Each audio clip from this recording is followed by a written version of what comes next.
참 예수님. 예, 오늘 복음은 일단 길고 살벌하죠, 내용이. 예수님께서 이제 계명과 관련해서 아주 좀 격렬한 표현들을 많이 쓰셨습니다. 눈이 죄짓게 하면 뽑아버려라. 손이 죄짓게 하면 잘라버려라. 성경을 문자 그대로 받아들여야 된다고 주장하시는 분들한테는 되게 난감한 내용이 아닐까요? 살면서 눈으로 죄짓지 않고 손으로 죄짓지 않는 사람이 어디 있겠습니까? 이 말씀을 문자 그대로 따라야 한다면 세상에 전부 다 눈 빠지고 손 잘린 사람 천지겠죠.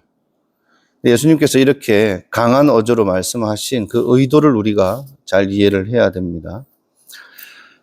서두에서 율법이나 예언서를 폐지하러 온 줄로 생각하지 마라 이렇게 말씀하셨습니다. 완성하러 왔다 그랬습니다. 그러면 완성의 의미가 무엇인지 알아야 되겠죠. 율법은 이제 법이라는 것은 어쩔 수 없이 행위의 결과를 중심으로 판단할 수밖에 없습니다.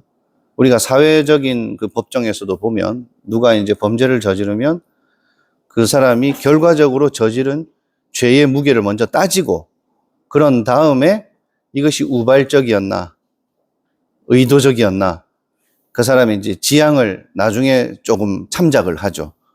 그래서 이 법이라는 것은 결과를 중요시 여길 수밖에 없는 측면이 있죠. 이제 그러다 보니까 종교적인 율법을 지키는 유대인들도 그 겉으로 드러난 행위의 결과로만 너무 이제 이 율법에 대한 이해를 그렇게 가지고 있었던 겁니다. 그러니 겉으로 경건하게 다른 사람 보기에 내가 더 종교적인 것처럼 이렇게 꾸미는 일이 벌어지는 것이죠. 그런데 예수님께서 완성하라고 하신 것은 겉으로 드러난 좋은 모습이 그 속에서도 그래야 된다는 것입니다. 그러니까 겉으로 선하게 행동하는데 속은 딴 마음을 품고 있는 것을 이제 위선이라고 하는 거죠. 근데 내가 겉으로 나오는 좋은 선한 행위가 내 마음의 지향과 합치되도록 하라는 것입니다. 이제 그런 것들을 여러 각도에서 이제 이해를 시키시기 위해서 이런 말씀도 하신 것입니다. 간음하지 말라는 말씀을 너희는 들었다.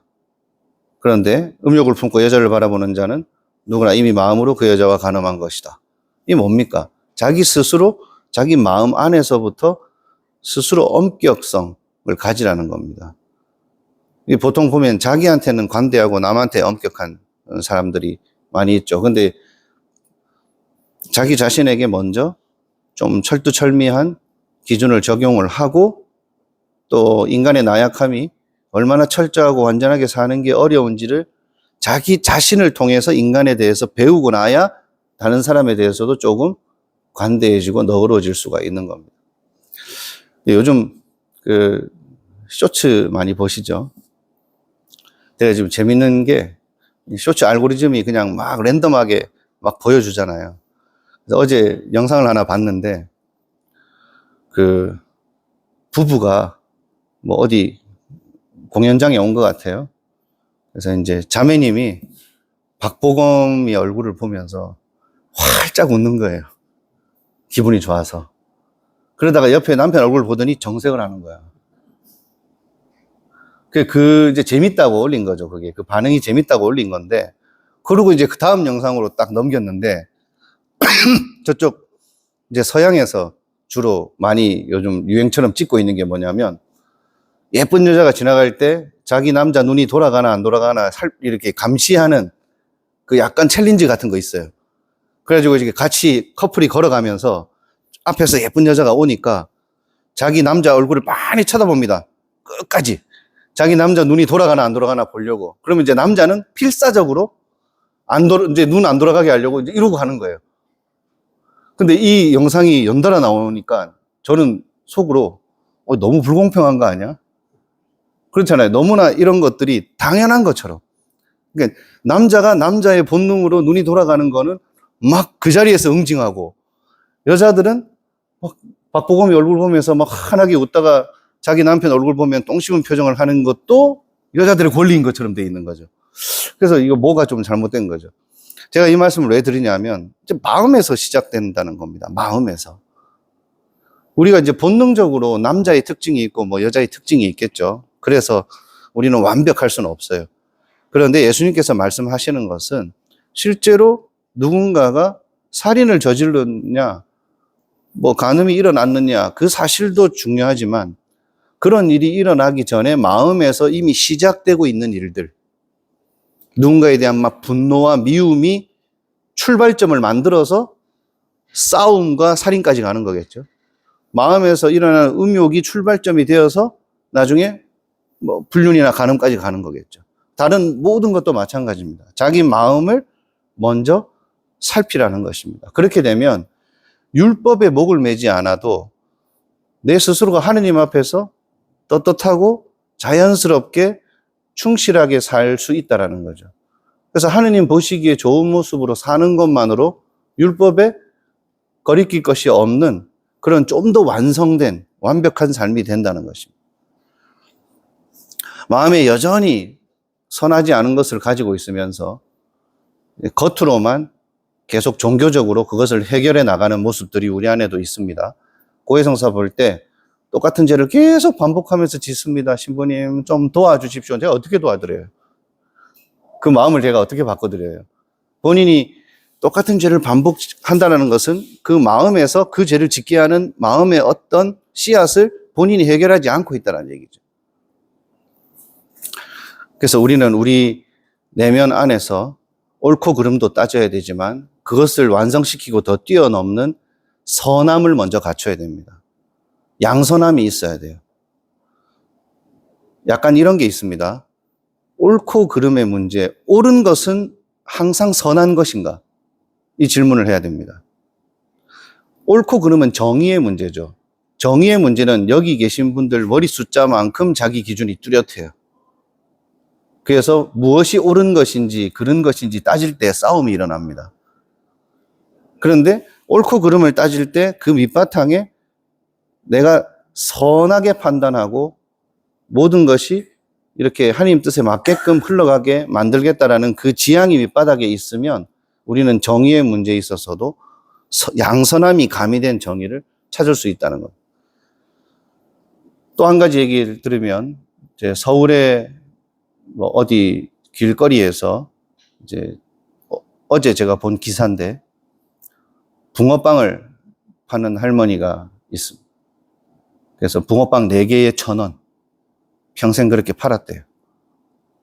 그런데 민원이 누군가가 끊임없이 민원을 넣는 거예요. 그 사람은 그것이 옳다고 생각해서 한 것인지 아니면 그냥 마음이 삐뚤어져서 한 것인지 뭐 알 수가 없어요. 그 민원인은 어딘가에 숨어 있으니까. 그런데 너무 반복적으로 민원이 들어오니까 그 할머니가 장사를 포기하면서 민원이 너무 많이 들어와서 이제 1,000원, 4개에 1,000원 하던 이 붕어빵을 더 이상 장사를 못하게 되었다. 이러면서 자주 이용해주던 고객들한테 이제 그동안 감사했다. 그러면서 이렇게 뭘 딱 붙여놓고 이제 폐업을 한 거죠. 그걸 보고도 댓글에서 논란이 일어났어요. 세상이 이렇게 각박할 수 있냐?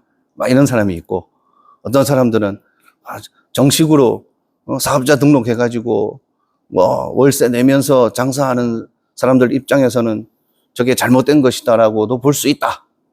노점상들이. 뭐 그런 막 온갖 막 공방들이 있어요. 근데 그 중에 아주 눈에 띄는 댓글이 하나 있어요. 옳음만을 선택할 것이 아니라 선함을 선택할 줄 아는 세상이었으면 좋겠다. 이런 단어를 누가 붙였더라고요. 그래서 그걸 보면서 저도 크게 한동안 깊이 생각을 했어요. 아, 나도 어쩌면은 선함을 포기하고 내가 생각하는 옳고 그름만 내세우면서 살았던 시간들이 얼마나 많았겠나. 그래서 계속 내가 판단하고 내 판단이 옳고 다른 내가 알 수 없는 다른 이면이 있다는 것을 모르고 그렇게 살아왔던 순간들이 딴 게 아니라 선함의 결핍이었을 수도 있다는 것을 많이 생각하게 해주는 뉴스 기사였습니다. 여러분들은 뭐 어떻게 판단하시고 생각하실지 모르겠습니다. 예. 굳이 민원을 넣어서 그 붕어빵 장사를 못하게 만드는 것이 사회에 더 유익한 것인지 뭐 저는 판단이 잘 안 서요. 여러분들 어떻게 판단하는지 모르겠습니다. 어쨌든 예수님께서 오늘 이렇게 길게 율법에 대해서 말씀하시는 그 뜻을 우리가 좀 잘 알아듣고 우리도 유대교의 율법 같은 그런 엄격한 법을 지키고 살지는 않지만 이제 천주교 신자로서 지키고 있는 신자로서의 그 의무들이 있고 기본적인 지켜야 될 법들이 교회 법들이 있죠. 그 교회 법들을 내가 그 속에 담겨져 있는 그 정신을 얼마나 잘 이해하고 또 그렇게 따르고 있는지 한번 생각해 보도록 합시다. 예수님께서는 우리가 다 함께 이 율법을 완성하기를 바라시는 것 같습니다.